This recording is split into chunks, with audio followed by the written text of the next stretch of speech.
Lazy D here. Today I'm working on a 2021 Can-Am Defender Pro HD10.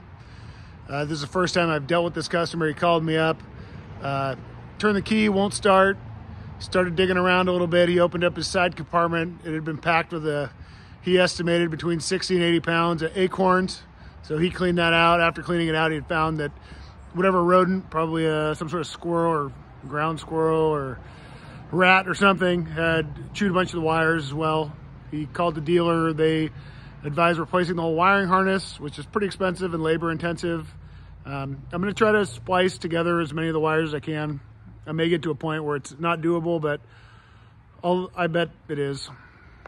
Bike's pretty dirty. Normally I wash them before I work on them. This one is not running, so I can't really take it over to where I normally wash them up.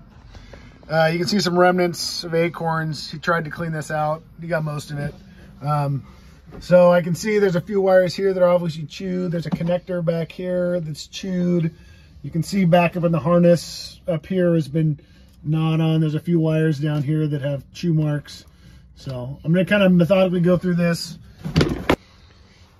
In addition to what was in the compartment box, there's quite a few wires down here, back in here, that have been chewed on. Some are completely gone, sections of them, so I'll have to replace it with some more wire. My tools for this job: a pair of strippers and crimpers, some wire, and I'm going to butt connect these.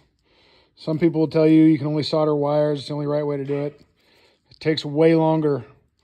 I never have problems with these. You can get a pile of these butt connectors with the shrink wrap on them. I keep just the 3 basic sizes, and it's about all I ever need.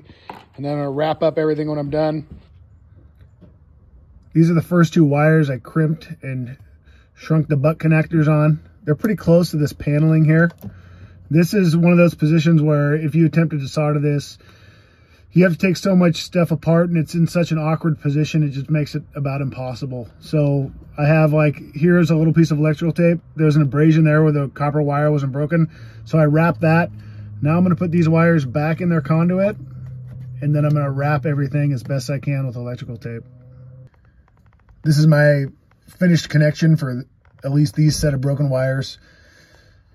A spot like this is where you really notice decent electrical tape makes a big difference. It's a lot thinner and easier to work with. So I wrap this up, and even a spot like this is so close to the floor in this unit that you can't get the whole roll around this. So I'll end up cutting pieces that are maybe 4 to 6 inches long and then wrapping those one at a time until I can get this sealed up where I think it's adequate.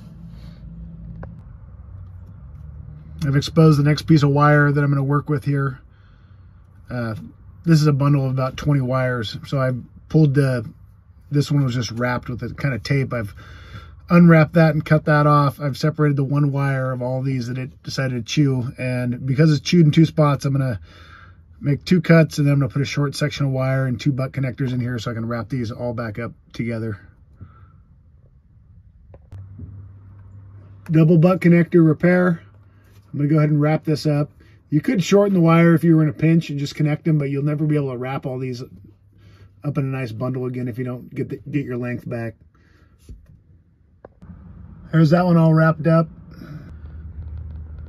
Okay, here's a wire that's off the positive battery terminal.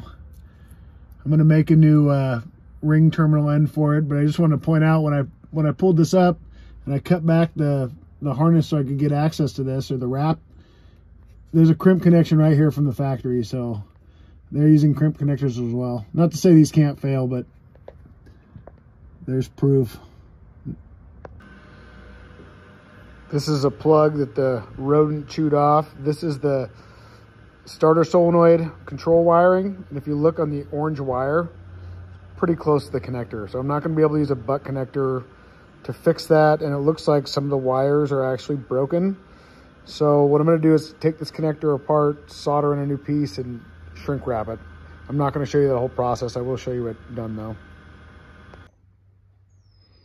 Here's this connector after my solder and shrink wrap job that allows you to get closer. It's a little bit difficult. I took this gray clip off, this purple clip off, and then I was able to unclip the little terminal end down in there of the wire, pull the wire out on this side, make my repair, and put it all back together.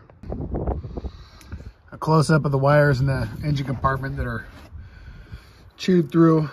There's 4, 1, 2, 3, 4 chewed completely through, and the rest have chew marks on them.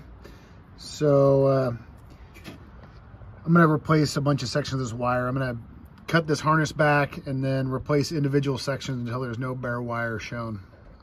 Here's these. I haven't shrunk any of these butt connectors yet. Two of these wires were the same color. There were 2 that were purple with an orange stripe. So I'm gonna attempt to start this thing and see if it starts. And if there's a check engine light, these could be backwards. It was kind of hard to tell which way they were connected. That's good. Starts. Oh, check DPS. I believe that's the power steering. This is my final product on the engine bay wiring. Gave it a couple wraps with electrical tape and shrunk wrap all the butt connectors. It's gonna work for a long time. Pop the hood here.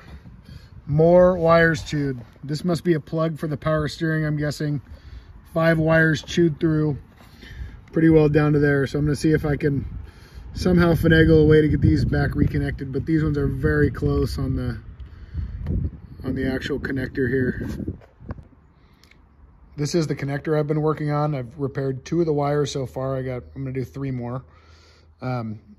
As I'm repairing these, I lose the color of the wire because of my shrink wrap, and I don't have wires of the right color, so they're all gonna be black. So on this one, I marked it the same color it was with some other electrical tape I had. On this one, I just marked it with masking tape. This is just for your information when you go to reassemble it. So any way you mark these, do it. It's important. Take a bunch of pictures from different angles so you can see all the wires and the clip, so you have a reference of which way you're holding this. And then to get these actual pins out, first I popped this plastic clip out. I just grabbed it with some pliers and pulled it out. And if you look down inside the connector, you can see the terminals, or the little claws that are holding the terminals down there. If you just pull those away from the terminal and pull on the wire, these wires come out pretty easily and they go back in pretty easily. I'm gonna show you one solder that I'm doing on these wires. I just strip back the wire, dip them in some flux, and then push them together. And then I have them held in my vise, and I have my little soldering iron that is getting hot. There's a bunch of different ways you can put these together. The important part is the flux and the solder get in there. I try to keep it as small as possible. I find if I twist it, it makes the wire bigger when you go to close it up in the end with some shrink wrap.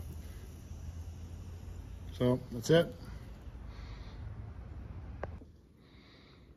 Connector all ready to be put back in. Not too much work. This only took me about 20-25 minutes to do. If you have the shrink wrap and the solder and you can get a good setup and just do it and you know how to do it, it's pretty quick. And my final up here, this connector, I did all the work to fix it, and I realized this is actually, there's nothing in this box. So this must be for some accessory, so it'll work. A little bit overkill on that one, but it's fixed. Hopefully this video showed light on how you can fix wiring that's been chewed by rodents in side-by-sides or ATVs or even on a car. The wiring on the one I was working on was chewed in 3 different areas: up in the front under the hood, near the battery, and by the engine. Each of those harnesses is probably a separate harness. It would be a lot of labor to replace each of those. This probably took me 4 or 5 hours with everything. That's me having the right tools, or what I think are the right tools. And it'll work fine for a lot of years. This side-by-side is a work side-by-side for a guy who just wants to get back to ranching, so it's perfect for us. If this was helpful, give me a like, comment, subscribe. Thank you.